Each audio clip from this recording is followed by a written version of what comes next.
Hello everyone and welcome to this week's webinar from Anika Digital. My name is Darren. I'm going to be on hosting duties this morning. This week we're joined by Dan Bond from RevLifter. Dan, do you want to say a quick hello? Hello. Yes, my name's Dan from RevLifter. So RevLifter, we help e-commerce businesses with their offers, promotions and discounts, doing them intelligently. And I'll explain more about that in a bit. And you were one of our speakers at our Epic conference. I was in the Space Centre. There is, for me, more conferences in exciting locations. A Space Centre is a fantastic place to have a conference. Yes, it was great. It was a great day. It was really good. And it was in June, which I can't believe. It feels like a year ago. I can't believe it was last month. Great. So Dan's going to be talking about some of the content that he talked about because he was one of our speakers at Epic. So chance to deep dive into that a bit more, I think, and we'll be able to ask Dan lots of questions at the end. We've done the poll. Handouts, like I said, are available on the panel on the right, so you'll be able to download those and follow along as you go. If you've got any questions at all, I will disappear from the screen, but I will still be available in chat. I usually try and answer some questions, but I think what I'll do in this case is save them up and ask Dan at the end. You can either use the Q&A function or just use the chat function. I'll be watching both. And I think without any further ado, I think that's everything from me. So Dan, I'll hand over to you. Have you got slides that you can present on the screen? They should just, there they go. As if by magic. Brilliant. All right, over to you, Dan. You have the floor and I'll be in chat. Thank you, Darren. Yeah, easy questions to me, hard questions to Darren. That's an easy thing to remember. So yes, I'm going to talk to you. What else would you rather be doing on a Friday morning at 9 o'clock? I hope you've got coffee or some kind of stimulant, tea, whatever your stimulant of choice is. Please enjoy that as I talk to you about what we call intelligent offers. So by offers, we mean discounts, promotions, incentives, basically designed to get people to buy stuff from you or buy more from you, whatever your goal is. So offers as a concept have been around for a really, really long time. It's about 150 years. So the very earliest examples is people used to have these little hard little metal tokens, and they could take those to somewhere where you could buy something and they could exchange it for a free gift or a discount or whatever in order to try a product. When Coca-Cola launched, and that's essentially what they did, is they gave people tokens to go and get free Coca-Cola to try it and get everybody hooked on it. And over time, obviously, the mechanism by which those offers are delivered has changed. So we moved from hard metal tokens, we moved to things like paper vouchers. So often people are too young to remember this, but your parents might have just sat there with a pair of scissors cutting vouchers out of a newspaper, coupons out of a newspaper or a magazine to take in to get discounts. Now we have codes, we have little codes, you have QR codes, you have all kinds of different ways of giving people promotions as well. It can be auto applied. So those delivery mechanisms haven't really changed in 150 years. Delivery mechanisms have changed, but in 150 years, what we use them for hasn't really changed. So the main use cases for using a discount or a promotion are you're coming towards the end of a reporting period, the end of a quarter, the end of a year, and you are not going to hit your target. So you stick a promotion on to try and make sure you do. You have a bunch of stock you're trying to clear out. It's an end of season. You've got stuff that you don't want anymore. It's not sold as well as you hoped. So you use a discount to get rid of it. Those are the main use cases. Those haven't really changed in all that time. But there's a real problem with discounts and promotions when you use them in that way, when you use them in a really broad sense in order to hit targets. And that's the damage they do to brand and margins. So, you spend a lot of time. The whole point of brand is to build that perception in people's mind that it's valuable, that your products and your services have value. And every time you discount them, you erode that a little bit because people perceive the value to be lower. And also, of course, they damage your margins. So you're making less money on the products you're selling. And a lot of this is to do with pricing, is to do with how your pricing strategy and how you're pricing things in the first place. Are you pricing them the right level to get demand? But discounts can be a way to address that problem. But discounts and promotions are really popular, and it's really easy to see why. We did a report last year with IMRG, who the UK e-commerce association, on promotions and loyalty schemes. So what was really useful about this research we did is this isn't survey data. This is actual data from retailers. They have a panel of about 200 UK retailers. And so we got the data from them on actually what they were doing over the year. So this is actually what they did in terms of their transactions and what happened with their customers. So you can see that the average share generated by discounted products across their retail panel, 54% of revenue came from discounted products. Now, obviously, you're mixing peak in there, so that's going to have a big effect on pulling the average up. The number of the items sold across the year, 49% were sold with a discount. and all the transactions that happened across a year, 52%. So around half, slightly more than half, slightly less than half, but around half of all the transactions, everything sold in a year across these 200 retailers was sold with a discount. And the average item price, you can see here, so this was the average item price of items sold with a discount or without, and it was £14 higher with a discount as well. So it's working, as the retailers use them to solve those conversion challenges, and they work, and they also help to make sure you sell at a higher value to increase your basket value and your average order value. And there's two main reasons why people buy something. So the number one, and there's a lot of things that go into this first one, but affinity. So they come to your website, they want to buy something. They know there's something they want to buy and they want to buy it. There's lots of things that go into that, like brand, like your product range, that drive trends and things like that decide people want to buy something. But the other key element is price. These are the two biggest things that have an impact on someone buying. So is the price right? Is it what I'm willing to spend? Do I have the right perceived value? Is it too high? Is it too low?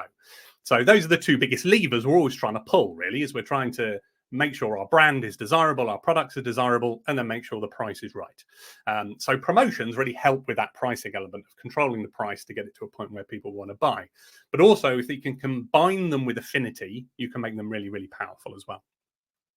So I talked about the fact we talk about intelligent offers, so intelligent promotions and discounts. That intelligence has come into two key places. So we're using technology that's now available, data and technology, to introduce intelligence into the targeting of those offers, so who sees them and in what context, and in the optimization. So the testing and the optimization of those offers to make sure they work as efficiently and as effectively as possible. So to start off with, let's talk about targeting. So there's a couple of different ways you can think about intent when it comes to, what's people's intention when they come to your site. We break it into explicit intent, so quite observable intent. There's some things you can see in your analytics, what's going on, that can tell you a bit about what people are doing on your site and how likely they are to buy or not. And so here's some of those examples. This is data you can see in your analytics or platforms, where people have come from, so traffic source. So have they come from organic search or paid search? Which campaigns have they come from? So, for example, if you had someone who's coming from a search campaign and it was a high intent search term, so they were like, I want to buy this very specific product, then that obviously tells you they've got high intent. Whereas if it was quite a general search, that tells you that they're probably lower intent. Are they new versus returning? This is quite a classic one. So have they visited you before, or is this the first time they've come to you? So they're just discovering you from the first time. That can have an impact on what their goal is. Are they trying to buy something or not? Funnel stage. So obviously the further down the funnel they are, basically the higher their intent is. So, if they put something in their basket, they've got higher intent than someone who doesn't have anything in their basket. If they've got to checkout, again, their intent slightly higher, all the way through to obviously a purchase is 100% intent. So a funnel stage is a good indicator of intent as well. Products browse. So what are they looking at? If they look at a lot of products, they're doing a lot of research. Is there a specific product they've headed straight to?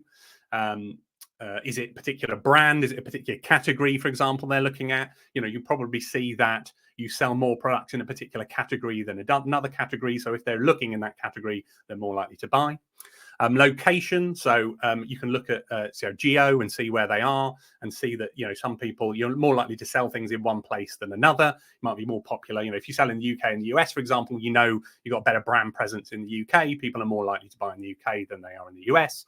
There might be something happening in a particular location. Paris Fashion Week might be happening, and so if you're a fashion retailer, you can expect to sell more during Paris Fashion Week in France, for example. And then basket value on products, so what people have put in their baskets. Again, it comes back to what they're interested in terms of products, in terms of categories, in terms of brands, and how valuable is that basket, based on your average basket value, your average order value, how close is that basket value they've currently got to what people normally convert with. And this can tell you quite a lot about the people coming to your site and how likely they are to buy. So this is, for example, with traffic sources. This is the average traffic source of an e-commerce website. So most of it's coming from organic search, and then there's a breakdown of which search terms they are, what is the intent of those search terms. paid search. We've worked with some customers who say to us, we get a lot of paid search traffic, but it doesn't convert very well. Can we run a campaign specifically targeted paid search traffic? And that's absolutely possible. We can say, right, let's target an offer that only applies to people coming from paid search. For example, that's costing you money. So if it's a case of ROI, you can make sure that's working. Your referrals, email always a high converter, doesn't drive a huge amount of traffic, but it's people who know you, it's people often who've bought from you before. So it can often be a high converting traffic as well. So understanding the differences between these different sources is really valuable. The other part of intent is what we call implicit intent. So as well as looking at that quite observable behavior, there's also the fact that if you combine a lot of that data together and you do that dynamically, and the different factors applied at different levels across the experience, how many times people are coming back. So this isn't observable because you couldn't respond to this in real time yourself. You can create this idea of predictive analytics, which works out how likely people are to buy. So by combining a whole bunch of data sources, and this is what we do. We have an intent model built into our platform that tries to calculate how likely people are to buy or not by comparing them to previous visitors to your site and looking at how likely they were to buy. So you've got high intent to low intent. So for example, this is actually a real example for one of our customers. They wanted to target a promotion only at people with low intent to make them more likely to buy. And so that was the targeted segment on the left-hand side, that people would see the offer and other people got excluded from it. So this was trying to drive more sales. And yeah, so you can get into the data. So this is another this is a report that comes out of our platform that we looked into. For example, here we're looking at basket value against conversion rate to see how does, as you can see, as the basket rate goes up, the conversion starts to drop off. But you can sort of map out where those conversion rates meet those basket values and try to target those points. So we've worked with retailers before where they say, when we get that first big drop off, let's target an offer at that drop-off point to see if we can make it more likely people convert with a higher basket value. It's all about really getting into your data. Having a good handle and understanding of your data will allow you to find places where an intervention, an offer, can make a really big difference. And then at the other end, I talked about excuse me, the two ends of optimization of intelligence. So you had targeting at one end, who sees an offer in the context, and this is the other end in terms of optimization. So this is all about running tests and trying to work out what we call offer sensitivity testing, promotional price testing, to work out what offer is really going to drive the results you want. So one of the classic ones, and this is why we asked that question at the beginning. We get a lot of customers who come to us and they run an email sign-up offer. So it's 10% off for everybody if they give you an email address right at the beginning, and then you go on to make a purchase and they use their 10% offer code. But in a lot of cases, retailers have put this on their site and they've never tested it. They've never optimized it. They've never tried to figure out if there's something else that will work better or work worse. So for example, here's an actual test we ran with one of our customers, which was to say, okay, let's run a 15% off, a 10% off, and a 5% off sign-up offer to see what happens to the conversion rates if we do that. And it's not just about the immediate conversion rate, because there are no prizes for getting the A converted better because it's a bigger discount. So the bigger discount tends to attract more conversions in terms of email signups in this case. But it's about diving into the deeper metrics as well and saying, okay, not just email signups, but conversions following on from that. How many conversions were they? What were the value of those? How many people redeemed the offer? How many people used that specific offer? How many used a different offer? How many didn't use an offer at all, lost that offer and didn't use it? What was the average order value of those conversions? So was it higher or lower? And if you extrapolate that across all the conversions, actually, are you losing money or gaining money on that transaction? And what's the incremental revenue? Is this actually adding more sales, adding more revenue if you add a higher or a lower offer compared to just running the basic 10%? So by diving into this, you can actually find out. And in the case of this one, where we actually ran a 15, 10, and 5 against each other, 10% actually ended up being the better result because 15% off was giving away a bit more value. 5% off was getting a lower conversion, but 10% off was a lower conversion, but a better conversion and average order value for the conversions that then happened. What you can then do is you go in even finer and say, well, how about 12% versus an 8%? You can try other things like, how about a free gift? How about some other kind of incentive, free delivery on the first order, whatever it is. But it's about trying to figure out what thing actually makes the difference. And again, you could also show different offers based on context. So maybe if someone's going to exit, it looks like someone's just going to leave without converting, you offer them a higher incentive than if they're not. Understanding all these things helps you run better offers. So that's all useful stuff. It's it's good to have some live actual examples of how offers have worked. So this is Radley, one of our customers, not called Radley London anymore. I get told off when they include that. They're just called Radley now. They've officially changed their name. We actually won a little picture there of our award win. This is a couple of weeks ago. We won the Retail Systems Award for Partnership of the Year with our work with Radley. And that's a lot of that is just down to them. They're really great to work with. They provide us with a lot of data, a lot of ideas, a lot of goals of things they want to achieve. They share their trading calendar with us. So we have a really good idea of what they're doing, what they're planning, and we can help to feed into that trading calendar. It's worth saying the challenge Radley really came to us with to begin with. They wanted to look at conversions and AOV, but they knew they were overusing promotions. And this is a use case people come to us with a lot.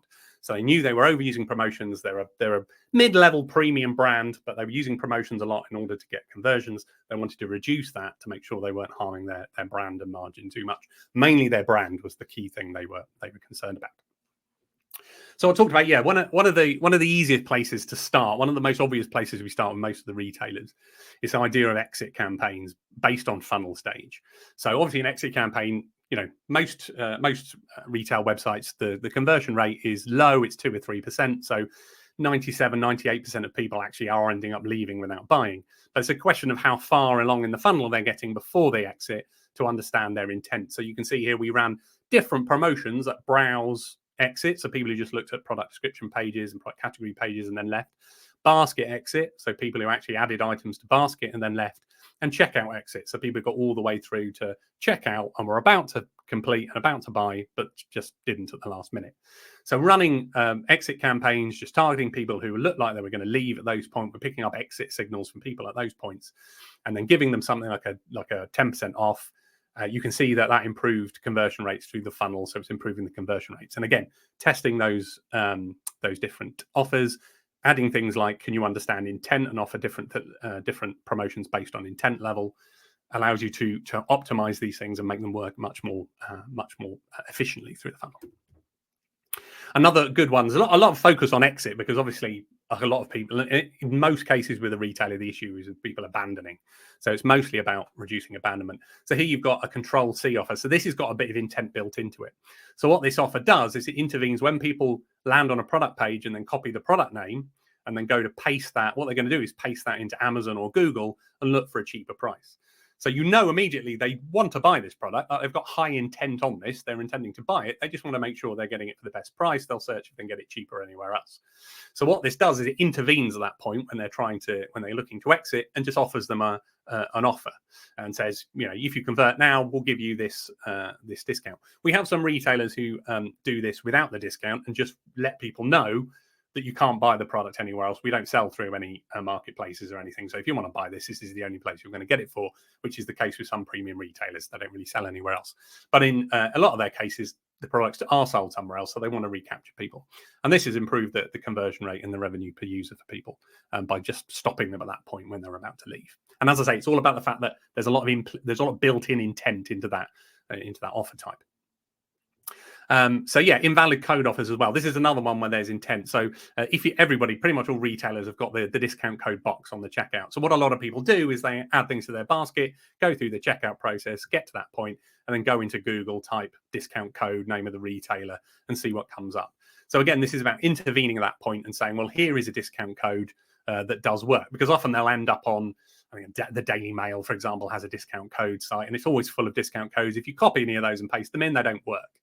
And actually what happens is a lot of people drop out at that point anyway, because they become distracted. They're not completing the checkout process. So by intervening at this point and saying, here is a discount code that does work. You tried one that didn't. Here's one that does work. You can recapture a lot of people who are going to abandon at that point. And again, we've improved the conversion rate, driven 600 extra conversions by using this intervention at that point. And another challenge they came to, so as well as conversions, reducing abandonment, there's that idea of increasing AOV. So can we get people to spend more? A good tactic for that is what's called a stretch and save. So this is all about giving people a spending target in order to trigger some kind of promotion. So in this case, save 10% when you spend £125.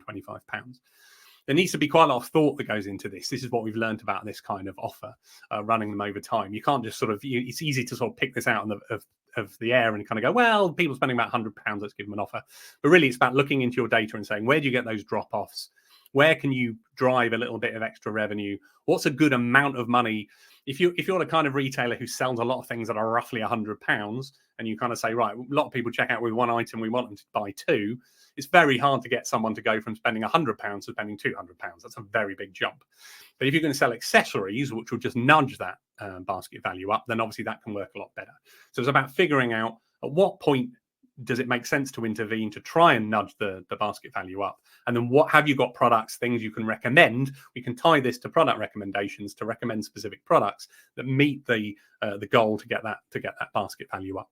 And this can work very powerfully. It can also be tiered as well. So you can get 10% when it's 125, and if they hit that goal, so you can have 15% if you get up to 200 and hit that goal, right, you can have 20% off if you get slightly higher as well. So you can just keep pushing it up, add attached product recommendations, make it really clever, and yeah, you can drive AOV up by 43%. We did in this case for Radley. Another good one, just product recommendations. The good thing about product recommendations are great on their own, but they work even more powerfully if you tie them to an incentive. So just sort of saying, here's something that goes with the thing you're looking at is great.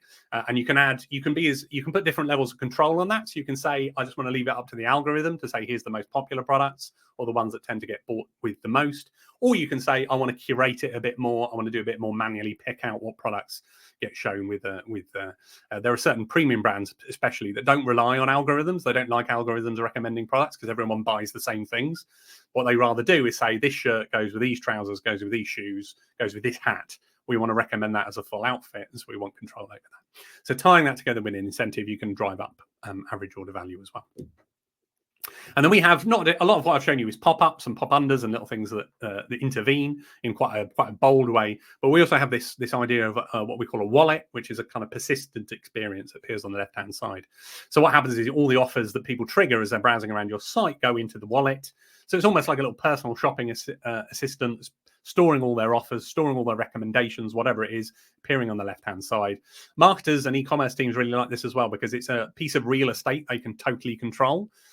We have retailers. We work with Club L London as well, and they have this problem that there's a lot of different people who are involved in the building of their site and have product teams and all this kind of stuff who decide how that ended up. But when they want to totally run promotions, they just have full control of the wallet and they can put whatever they want in there.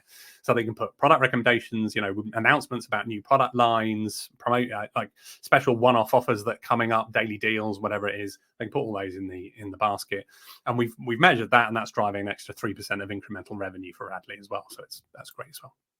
And this is a live example. So across the exit campaigns I showed you earlier, they are using intent in there. So they're particularly using it in their case to exclude that high value, that high intent segment. So anybody who is showing high level of intent when they arrive on the site, when they start browsing around, we're not showing those exit campaigns to those people.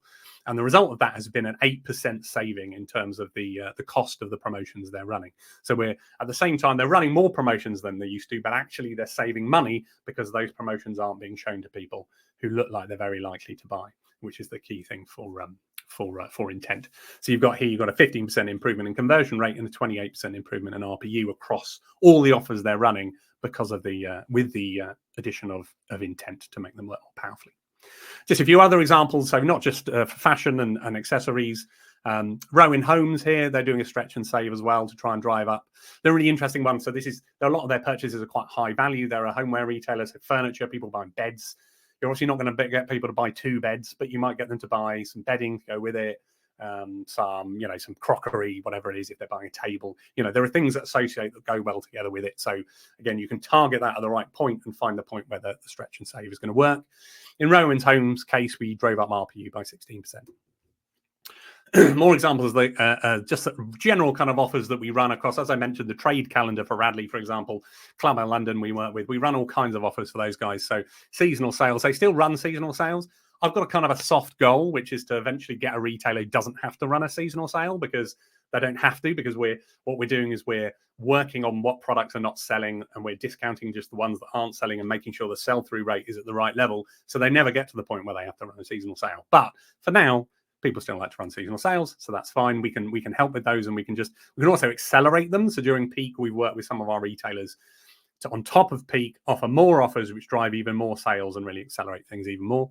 Obviously, flash sales, let's just run something for a day, for a couple of days. We've got a particular challenge with one product we need to shift, or, there's a special occasion which is really important to us as a brand. It really aligns with our goals. We want to run a flash sale, a flash promotion for that. Easy to do.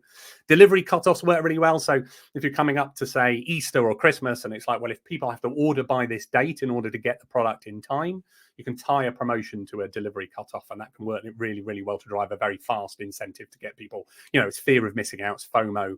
You can really drive some additional sales that way.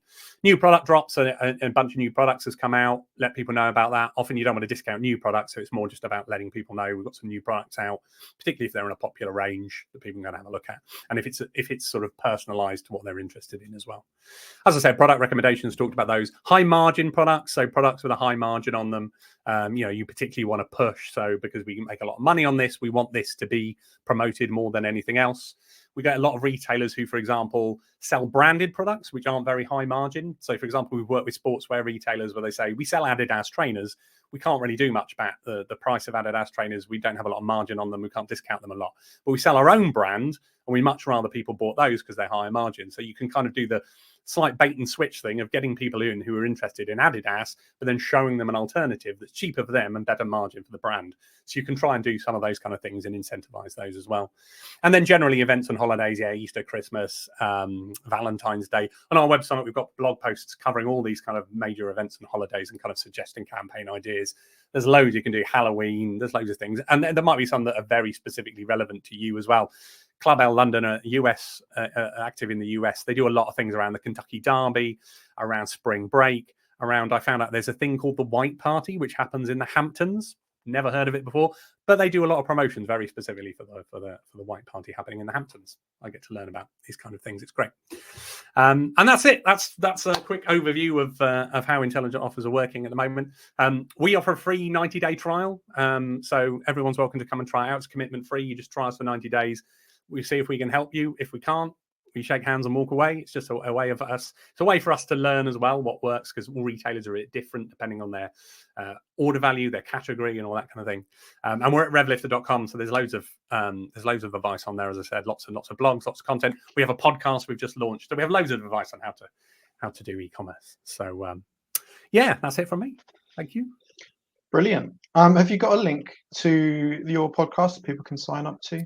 It's called Browse Basket Buy. If you search Browse Basket Buy podcast, it comes up. I will. We can. I'm sure we can find it. Oh, I can stick it in the chat, can't I? Yes, that'd be awesome. I'm a fool. Let me do that. Let me do that. Okay, people want to check that out. They can. One of my first questions was going to be how the audience. I mean, half of the audience are not currently running these types of promotions, so many of them probably don't have large in-house teams, analytics teams. How do you recommend they get started? Is it best that they engage with yourselves and have a talk about how to implement that? Is there some simple things that people can get started with? And in terms of discount level, you mentioned that a little bit. If they're thinking about applying a discount, is there a general rule to it, or is it a scope of different discounts, and then you review, analyze, see where the conversions are versus the discount that you're offering?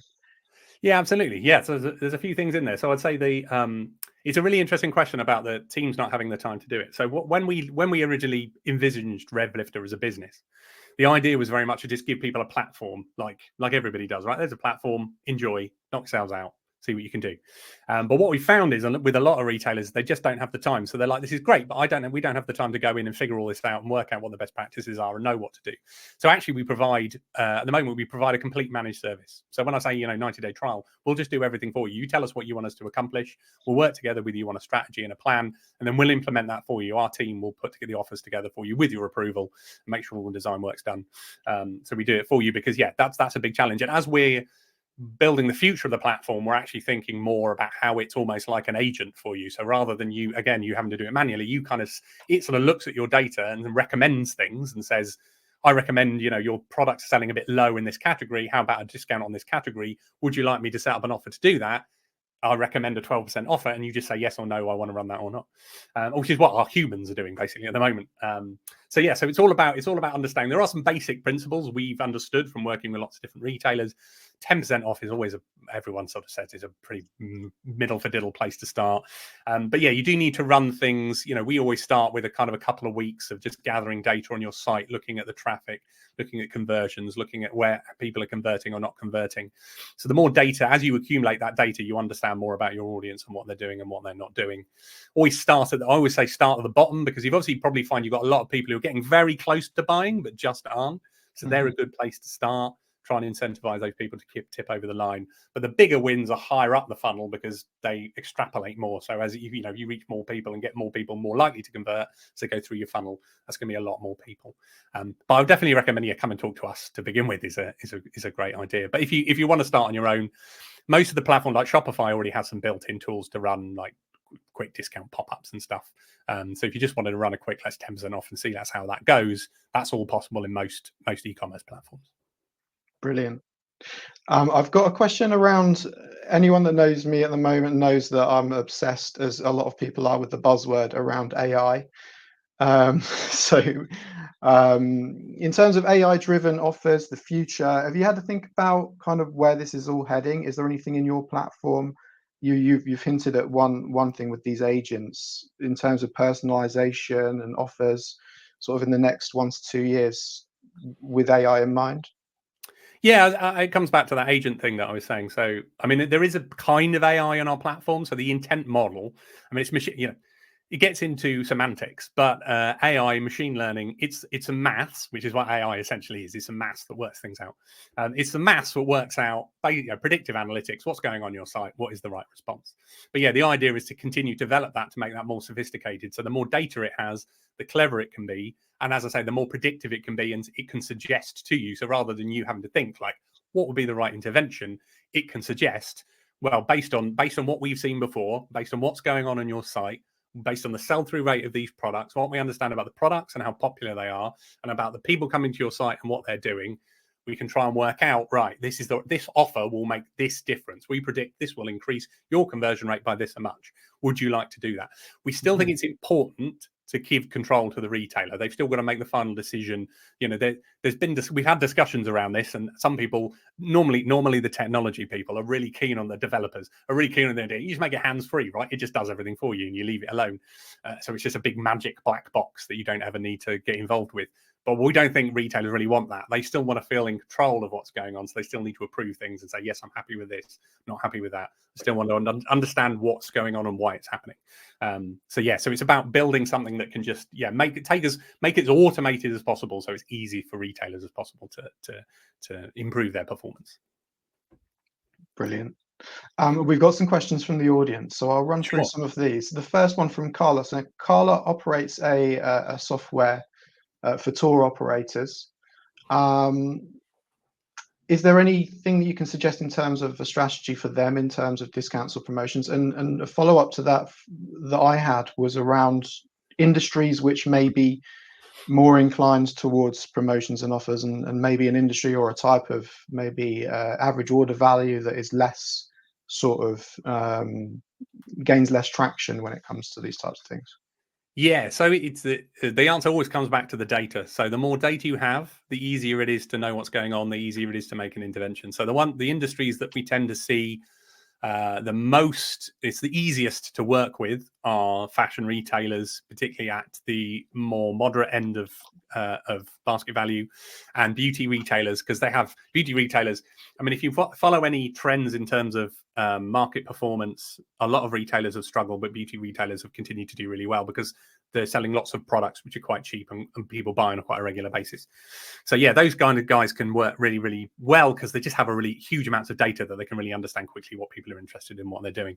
It's harder when you go up to the higher value things. So if you are talking about, I remember having a conversation. There's a company called Water Rower who make very expensive rowing machines that have actual water in them. And those guys, they sell one to one person. That person's never going to buy another one. They're just going to buy one, and it's all white glove delivery, and it's all the kind of stuff. They sell very few at a very high price, and it's going to be very difficult for anyone to understand from that data what intervention could actually make a difference. You could probably do it manually because there's so few sales. You could just go, well, this one isn't happening. What's the right promotion to make that work? But yeah, it depends. The interesting thing with tour operators and travel companies, we have to talk to travel companies. We don't work with any. We tend to work better with sort of product-based retailers who sell lots of things, have basket and all that kind of stuff. The tricky thing with travel operators is there's obviously a much more complex basket process, because there's things like what rooms do you want, which location, is it near this location, not near this location, how many nights do you want, how many rooms do you want, how many people, how many beds, what dates, are you flexible on dates? So you just start getting this very complex kind of basket process. But you could, there's obviously, you could use promotions. We don't really work with any travel operators, but you could definitely use promotions to drive more conversions for them. And there probably are companies who would specialize in that and really understand it. But yeah, it's really understanding the data part behind it, so you can understand where an intervention might make a significant difference. Yeah, brilliant. Lorna's got a question. When developing initial pricing strategies, should you take into consideration future discount options? So is this about coming up with a strategy over multiple years, or how that changes over time? Yeah, absolutely. So one of the things we always find is really interesting when they engage with the retailer is they really haven't given a thought to a discount strategy. They don't think of it in that way. Discounts are just a thing you use when you're coming towards the end of a period and it's not worked and you need something. You're a bit desperate, essentially. You stick a discount on. So we say, like, what actually is your discount position? Like, how do you use discounts? Do you not use them? Do you use them? Do you use them loads? What's your, how does that fit into your brand? Think about your brand. Think about the kind of company you are. Think about your customers. How do you use discounts? And so getting people, and it was really nice that I spoke about the Radley example. Max Wright, who's our contact there, actually said this. We've got a case study video, and he talks about this in the case study video, that what was really great was they started to think about their trading calendar. They started to think about it more strategically and started to think, what kind of company are we? What is our position on discounts? How do we use them? When do we use them? And sort of came to the conclusion, we use them too much. We want to reduce our use of them. Let's have a positioning statement about our use of discounts. And that's really what we want retailers to get to the point of, is, this is actually how we use them. And we're sticking to that, and we know we can stick to that because we can use technology to enable our strategy rather than just using it haphazardly and is and when. So yeah, it's a good question. I would advise all retailers, as part of your branding, as part of your positioning, where do discounts fit into that? How do you use them? Maybe you rule them out completely. We do speak to retailers who are like, yeah, we just don't do them because we're a premium brand and we never discount, which is never true, by the way. All premium brands discount. They just do it sneakily, like products get sold through other channels or whatever. But there's definitely, I would say have a position, and then how that fits into your brand, and then you can plan for going forward, like in 3-5 years, what would our discount plan look like? It makes a lot of sense. Harriet's got a really interesting question here around falling into the trap of with customers knowing that you give discounts out and then sort of expecting those discounts. So she asks, newer customers, less of an issue because they don't know about the promotional activity. Yeah. With repeat customers, how do you wean them off that discount drug? Which is a great way of putting it, I think. It is good. Yeah, I try to avoid it sometimes because you can get a little bit into a sensitive area with some people. But yes, we are the methadone for addicted discounters. It's a really interesting question. I actually did an episode of our podcast with a guy called Ollie Spark, who used to work for the White Company and now runs an analytics company, and we kind of agreed on this. I would encourage people not necessarily to compartmentalize retention and acquisition too much in your mind. Yes, there's this idea people have bought from you before. It's not worth thinking that people who bought from you before are very different from people who've never bought from you before. The reason someone buys from you the first time, the second time, the third time, the fourth time is very similar. Like, they want to buy something from you, and then it's about the price. So what we generally try to do is just talk about, that it's just about sales. Like, the advantage of people who bought from you before is they probably created an account, so it's easier for them. They've had some friction removed. They know about you, so they've got a bit of trust there, and they bought from you before. Hopefully they've had a good experience. that's in your hands, whether they had a good customer experience. But really, it's just about thinking like, what do we do in order to get somebody to buy? And that doesn't really change. So there's lots of other elements you can think about to do with product range and what you're offering to them. You know, maybe with if you're thinking we just don't want to show discounts to existing customers, it's the same things like what new products have you got coming out, what's just been released, lifestyle things. You know, well, this is us as a brand, this is what we stand for. Is this something you're interested in? Often it's worth just if you've got someone who bought with a discount and then only will ever buy with a discount again, that's a segment of your audience you can understand. These are just bargain hunters. They will only ever buy if they want a discount. And if those are customers you're not interested in selling to, then that's a segment to start pushing to one side and say that's not a segment we're interested in. I'm definitely understanding segments. Who are people who will only ever buy with a discount? Who are people who will sometimes buy with at full price? And this kind of thing really helps. But yeah, it's more a mindset thing of thinking. You know, it's more about each transaction in and of its own merits. What's going to make that transaction happen? What's going to make it more likely to happen? What's more likely to make it more valuable, or you know, get someone to buy more or more frequently, rather than think that, you know, retention and acquisition are two completely separate things. Follow-up question from Lorna. So if a business is pre-launch, what's the best way to get data on this if they've got no historic data in order to develop a discount strategy into their business planning, financial planning? Yeah, that's going to be really hard because you haven't got any data. I mean, you can look, as I say, we've got that report we did IMRG, so you can have a look at what most retailers are doing. There won't be any huge surprises in there. You know, as I say, 10% offers for email sign up is I often go on a bit of a rant about it at events because so many companies just have it, stick it on because someone once told them this was a good idea, and then it just sits there and no one ever tries to figure out if it's a good idea, bad idea, what's going on with it. So yeah, everyone's basically doing 10% off for email signups and /10% off for a first time customer. That's such a heavily used tactic. So yeah, you can definitely look at best practices. You know, we talk about them on our website as well and what's coming out at the moment. But until you've got some data, it's difficult to know, you know, where you can make a difference. And that's really what you want to know, is where can I make an intervention that's actually going to make a difference, rather than some generic advice. But yeah, you could just start off 10% off for email signups, start running your retailer, see how it goes. Yeah, if someone, it's fair to say it's difficult. Obviously, I work for a company that does discounts. But if I had someone come to me and say, I'm starting my own retailer, what should my discount strategy be? I would immediately say, don't do any, launch without, and then figure out what's going on with your business. Because gather data, figure it out, work out the margins. And also, you don't want to immediately just be a discounter. You want to I'm making good quality products at a fair price. A lot of discount issues, it's fair to say, are pricing issues. Like, people have just got the pricing wrong. I always like to bring up, because what we're doing is dynamic promotions, and I always like to bring up the Oasis example of dynamic pricing that they did last year that went horribly wrong. And the reason that went horribly wrong is they way underpriced the tickets. If people are prepared to pay £300 for a ticket, which they were, why are you pricing the tickets at 140? It would have made more sense to price the tickets much higher, and then if demand was low, drop the pricing. Then you're not going to annoy anybody. But instead, they started with a low price and cranked it up when they realized demand was much higher. So a lot of this is about addressing poorly thought out pricing. It's about working out whether it's a fair price. You know, do your pricing research. How much should you be charging based on, you know, what you've made, what's the cost price, but also what competitors charging, what do you think is a fair value based on what your brand's worth. You've got to do that work and that research up front and understand what pricing should be. Brilliant. No more questions.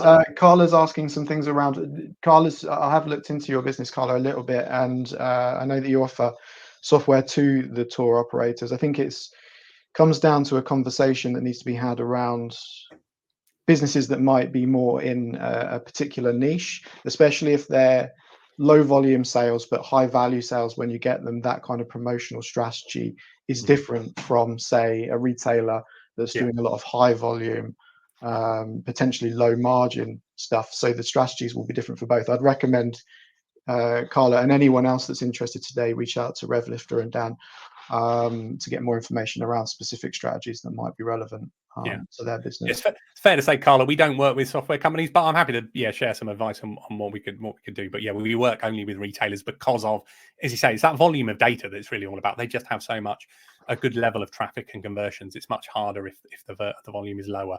But obviously there are things you could try, and we can make some recommendations about some places to start. Brilliant. Well, thank you, Dan. That was super interesting. I love the conversational side of things. I love the presentations as well, but you always get into the detail when we start having these chats. So it's excellent to have time to do that as well. For everyone that is here today, the recording will be sent out a few hours after this webinar. So have a look in your inbox and it should appear shortly.